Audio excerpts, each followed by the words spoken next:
കുറച്ച് വർഷങ്ങൾക്ക് മുമ്പ്, എനിക്ക് തോന്നുന്നു ഏതാണ്ട് 3-4 വർഷങ്ങൾക്ക് മുമ്പ് മകരവിളക്ക് തെളിയിക്കുവാൻ വേണ്ടിയിട്ടുള്ള അവകാശം മലയരയർക്ക് കൊടുക്കണമെന്ന് പറഞ്ഞ് സമരം നയിച്ച ഒരാളാണ് താങ്കൾ. ഏതാനും ദിവസങ്ങൾക്ക് എനിക്ക് തോന്നുന്നു കഴിഞ്ഞ ആഴ്ച കേരള സംസ്ഥാന മുഖ്യമന്ത്രിയെയും താങ്കളുടെ നേതൃത്വത്തിലുള്ള ആൾക്കാർ ഈ ഒരു വിഷയവുമായി പോയി കാണുകയുണ്ടായി. എന്താണ് സംസ്ഥാന ഗവൺമെന്റിന് ഇതിനോടുള്ള സമീപനം? സംസ്ഥാന ഗവൺമെന്റ് വളരെ പോസിറ്റീവ് സമീപനമാണ്. ഇത് കേരള സംസ്ഥാന SC/ST കമ്മീഷന്റെ പരാതിയിന്മേൽ കേസെടുത്തതാണ്. ഈ ഒക്ടോബർ 25-നാണ് ഈ കേസിന്റെ ഹിയറിംഗ്. അതായത് മകരജ്യോതി എന്ന ജനുവരി 14-ന് 6:56 ഉദിക്കുന്ന സിറിയസ് നക്ഷത്രം വരുമ്പോൾ പൊന്നമ്പലമേട് എന്ന സ്ഥലത്ത് മകരവിളക്കെന്ന ദീപാരാധന നടത്തിയിരുന്ന മലയരയന്മാരാണ്. ബ്രിട്ടീഷുകാരുടെ രേഖകളിൽ വാർഡ് ആൻഡ് കോർണറിൽ 137-ാം നമ്പർ പേജിൽ മലയരയന്മാരെ കുറിച്ച് വളരെ ഗ്ലോയിങ് ആയിട്ടാണ് പറഞ്ഞിരിക്കുന്നത്. അതായത് അയ്യപ്പനുമായിട്ട് അവർക്കുള്ള ബന്ധം, അവർ പലപ്പോഴും അയ്യപ്പന്റെ പേര് പോലും എടുക്കൽ, അത്രമാത്രം അടുപ്പമാണുള്ളത്.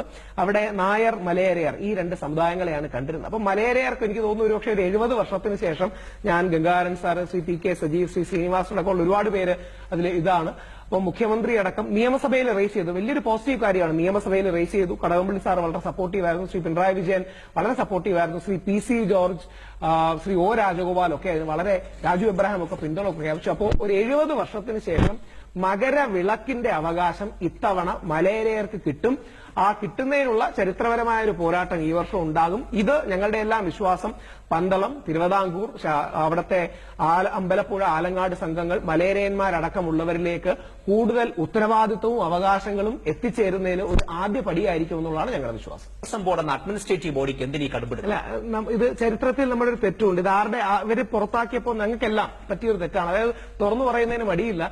കേരളത്തിലെ ബ്രാഹ്മണ സമൂഹത്തിനും നായർ സമുദായത്തിനും ഈഴവ സമുദായത്തിനും ഡോമിനന്റായി നിൽക്കുന്ന കമ്മ്യൂണിറ്റികൾക്ക് ചരിത്രത്തിൽ പറ്റിയ തെറ്റാണ്, ശ്രദ്ധക്കുറവാണ്. നമ്മുടെ സഹോദരന്മാരായ മലയരയന്മാരെ അവിടെ നിന്ന് ഇറക്കി വിട്ടപ്പോ നമ്മൾ അവർക്ക് വേണ്ടി നിന്നില്ല എന്നുള്ള ചരിത്രത്തിന് നമ്മുടെ തെറ്റാണ്.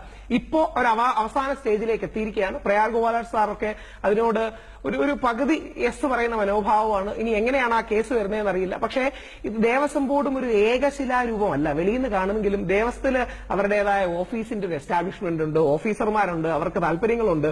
അങ്ങനെ ഒരുപാട് പേര് എതിരെ നിൽക്കുന്നുണ്ട്. പക്ഷേ ഇപ്രാവശ്യം അയ്യപ്പൻ കരിഞ്ഞ് ഇവരിലേക്ക് എത്തണമെന്നും നമ്മുടെ ചരിത്രത്തിന്റെ ചില ലഡാർജികളും ചരിത്രത്തിന്റെ ചില അലസതകളും സൂക്ഷ്മതക്കുറവുകളും മാറി മലയരയന്മാർക്ക് കിട്ടും എന്നുള്ളതാണ്. ഒരുപക്ഷെ ഞാൻ പ്രേക്ഷകർക്കും താല്പര്യമുള്ള ഒരു കാര്യമായിരിക്കും, ഇത്തരത്തിൽ ആചാരപരമായ ഒരു പ്ലേസ് ഉള്ള ചരിത്ര രേഖകളിലുള്ള മലയരയർക്ക് ദേവസ്വം ബോർഡ് മുന്നോട്ട് വയ്ക്കുന്ന ന്യായീകരണം എന്താണ് കൊടുക്കാതിരിക്കുന്നതിന്? ഞാൻ ആരെയും കുറ്റം പറഞ്ഞു പറയല്ല, പക്ഷെ ഒരു ന്യായീകരണവുമില്ല. ഇപ്പൊ അവിടെ മലയരയന്മാരില്ല എന്നാണ് പറയുന്നത്. എന്ത് ആ വാദഗതിയൊക്കെ വളരെ വളരെ വിഷമകരമാണ്. അവിടെ നിന്ന് അവരെ അടിച്ചിറക്കിയിട്ട് ഇപ്പൊ അവരില്ല, അതുകൊണ്ട് അവർ ചെയ്യേണ്ട, ഞങ്ങൾക്ക് ഇഷ്ടമുള്ള രീതിയിൽ ചെയ്യും എന്ന് തെറ്റിദ്ധരിക്കുന്ന എല്ലാവരും അല്ല, ദേവസ്വം ബോർഡിലെ ഒരു വിഭാഗമുണ്ട്. അത് നമ്മുടെ ചരിത്രത്തിന്റെ ചില തെറ്റുകളാണ്, ചരിത്രത്തിന്റെ ചില സൂക്ഷ്മതകളാണ്. ഒരു വരി കൂടെ ചേർത്ത്, നമ്മുടെ ഏറ്റവും വലിയ ന്യൂനത ശബരിമലയുടെ മാത്രമല്ല നമ്മുടെ എല്ലാ അമ്പലങ്ങളുടെയും ന്യൂനത അറിയുമ്പോൾ പലർക്കും അത്ഭുതം ഉണ്ടാവും. പക്ഷേ ഒരൊറ്റ ചരിത്ര പുസ്തകം, ഇപ്പൊ സുപ്രീം കോടതിയിലെ കേസിലടക്കമാണ്, ഒരൊറ്റ ചരിത്ര പുസ്തകം, ഭക്തി പുസ്തകമല്ല, ചരിത്ര പുസ്തകം അവൈലബിൾ അല്ല. എന്ത് സംഭവിച്ചു, എങ്ങനെ ഉണ്ടായി, രേഖ, ചെമ്പുപട്ടയം തുടങ്ങിയ കാര്യങ്ങൾ പറയുന്ന ഒരു ചരിത്രാവബോധം ഇന്ത്യയിലെ ജനങ്ങൾക്ക് പല കാര്യങ്ങൾക്കും കുറവാണ്. ഗംഗാർ സാർ പറഞ്ഞ പോലെ നമ്മൾ മലയരയന്മാരെ മറന്നുപോയതാണ്, നമ്മൾ അയ്യപ്പനെ മറന്നുപോയതാണ്. അയ്യപ്പനെ കുറിച്ച് ഇതുവരെ ഏകദേശം 900 വർഷം മുമ്പാണ് അയ്യപ്പൻ ജീവിച്ചിരുന്നത്. കാര്യം പന്തളത്തെ രാജകുമാരനെ ജനിച്ചതാണ്, അവർ പാണ്ഡ്യ വംശജരാണ്. നമ്മുടെ നാട്ടിൽ വന്ന ഈ 900-1000 വർഷങ്ങളായി നിന്ന അയ്യപ്പനെ, വാവരെ, വെളുത്തയെ നമ്മൾ മറന്നുപോയി. അതുകൊണ്ടാണ് ചില ആൾക്കാർ വാവരില്ല എന്ന് പറയുമ്പോൾ അവരുടേതായ അജണ്ടകൾ പുഷ് ചെയ്യാൻ നോക്കുന്നത്. അപ്പോ വാവരെന്ന് പറഞ്ഞാൽ മുസ്ലിം സുഹൃത്താണ്, വെളുത്ത ക്രിസ്ത്യൻ സുഹൃത്താണ്, അയ്യപ്പന്റെ ചരിത്രാസ്തിത്വം ഉണ്ട്. ഇത് പലപ്പോഴും മറന്നുപോയി. ഈ സ്മൃതിനാശം, ഈ അൽസൈമേഴ്സ് ആണ് നമ്മുടെ ഈ ഇന്ത്യക്ക് പറ്റിയിരിക്കുന്ന വലിയ പോരായ്മകളിലൊന്ന്. അത്തരം കാര്യങ്ങൾ പരിഹരിക്കാൻ കൂടിയുള്ള ശ്രമമാണ് ഇത്തരം നീക്കങ്ങൾ. വ്യക്തമാണ്. ശശികുമാർ പറയാനുള്ളത്? ഈശ്വർ പറഞ്ഞ വളരെ വളരെ പ്രധാനപ്പെട്ട അൽസൈമേഴ്സ് വെച്ച് എല്ലാം മറന്നുപോയി. നമ്മൾ ആരായിരുന്നു, എവിടുന്ന് വന്നു, നമ്മുടെ സുഹൃത്തുക്കൾ ആരാണ്, എന്റെ അമ്മ ആരാ, അച്ഛനാര്, നമ്മുടെ സംസ്കാരം എന്താ, അതുപോലും അറിയാൻ വയ്യാതായി കഴിഞ്ഞിരിക്കുന്നു. അപ്പൊ അതൊന്ന് തിരിച്ചു കൊണ്ടുവരാൻ ഇപ്പൊ ഞങ്ങൾ നടത്തുന്ന ശ്രമം വിജയിക്കുമെന്ന് എന്റെ മനസ്സ് പറയുന്നുണ്ട്. അതിനുവേണ്ടി ഞങ്ങളും വളരെ സ്ട്രോങ് ആയിട്ട് നിൽക്കും. അവിടെ ഒരു ശുദ്ധികലശത്തിന്റെ ആവശ്യമുണ്ട്. ആരും അതിന് എതിർപ്പുണ്ടെന്ന് പറയും. എല്ലാ അർത്ഥത്തിലും ഒരുപാട് കാര്യങ്ങളിലൂടെ ഒരു ശുദ്ധികലശത്തിന്റെ ആവശ്യമുണ്ട്.